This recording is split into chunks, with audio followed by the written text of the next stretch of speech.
Bismillahirrahmanirrahim. Assalamualaikum warahmatullahi wabarakatuh. Perkenalkan, saya Sofyan Abdillah dari guru SMA Negeri Magarut. Pada kali ini saya akan membawakan pemecahan masalah murid pada pembelajaran, khususnya pada pembelajaran matematika. Yang saya akan bawakan yaitu menanamkan keyakinan kelas dan disiplin positif yang positif. Jadi judulnya menanamkan keyakinan kelas dan disiplin positif yang positif. Deskripsi permasalahan: untuk membangun budaya yang positif, sekolah perlu menyediakan lingkungan yang positif, aman dan nyaman agar murid-murid mampu berpikir, bertindak dan mencipta dengan merdeka, mandiri dan bertanggung jawab.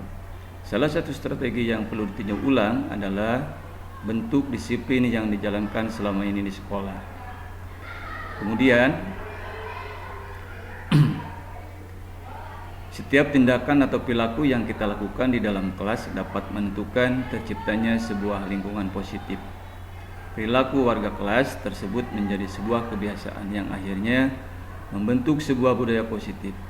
Untuk terbentuknya budaya positif, pertama-tama perlu diciptakan dan disepakati keyakinan atau prinsip-prinsip dasar bersama di antara para warga kelas. Selanjutnya, dari deskripsi permasalahan tersebut, berbicara tentang konsep disiplin positif yang merupakan unsur utama dalam terwujudnya budaya positif yang kita cita-citakan di sekolah. Kita mendengar kata disiplin, apa yang terbayang mungkin di benak Anda? Apa juga yang terlintas di pikiran Anda? Itu tentang disiplin. Kebanyakan orang akan menghubungkan kata disiplin dengan tata tertib, teratur, dan kepatuhan pada peraturan. Kata disiplin juga sering dihubungkan dengan hukuman, padahal itu sungguh berbeda. Karena belajar tentang disiplin positif tidak harus dengan memberi hukuman. Justru itu adalah salah satu alternatif terakhir dan kalau perlu tidak digunakan sama sekali. Dalam budaya kita, makna kata disiplin dimaknai menjadi sesuatu yang dilakukan seseorang pada orang lain untuk mendapatkan kepatuhan. Kita cenderung menghubungkan kata disiplin dengan ketidaknyamanan.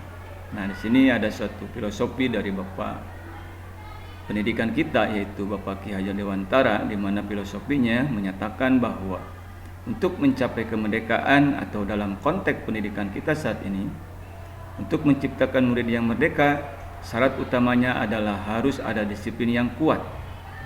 Disiplin yang dimaksud adalah disiplin diri yang memiliki motivasi internal. Jika kita tidak memiliki motivasi internal, maka kita memerlukan pihak lain untuk mendisiplinkan kita atau kita kenal dengan motivasi eksternal. Karena berasal dari luar, bukan dari dalam diri kita sendiri. Nah, itu diambil dari Ki Hajar Dewantara, Pemikiran Konsepsi Keteladanan dan Sikap Merdeka, cetakan kelima 2013 halaman 470. Akar permasalahan daripada menanamkan keyakinan kelas dan budaya positif yang positif, yang pertama, bagaimana mewujudkan sebuah keyakinan kelas yang efektif, dan yang kedua, akar permasalahannya bagaimana menanamkan disiplin positif yang positif kepada para murid-murid di kelas. Nah, itu ada dua akar permasalahan. Untuk alternatif solusi yang kita strateginya atau solusinya untuk mencapai daripada tadi akar permasalahan tersebut, yang pertama, melakukan sosialisasi kepada seluruh warga sekolah terkait keyakinan kelas dan budaya positif. Yang kedua, menjelaskan tentang pentingnya keyakinan kelas kepada siswa. Yang ketiga, memfasilitasi siswa dalam membuat keyakinan kelas. Yang keempat, keyakinan kelas yang telah dibuat ditandatangani oleh seluruh warga kelas. Dan yang kelima, evaluasi dan refleksi tindakan aksi nyata dalam rangka membudayakan kebiasaan budaya positif di sekolah.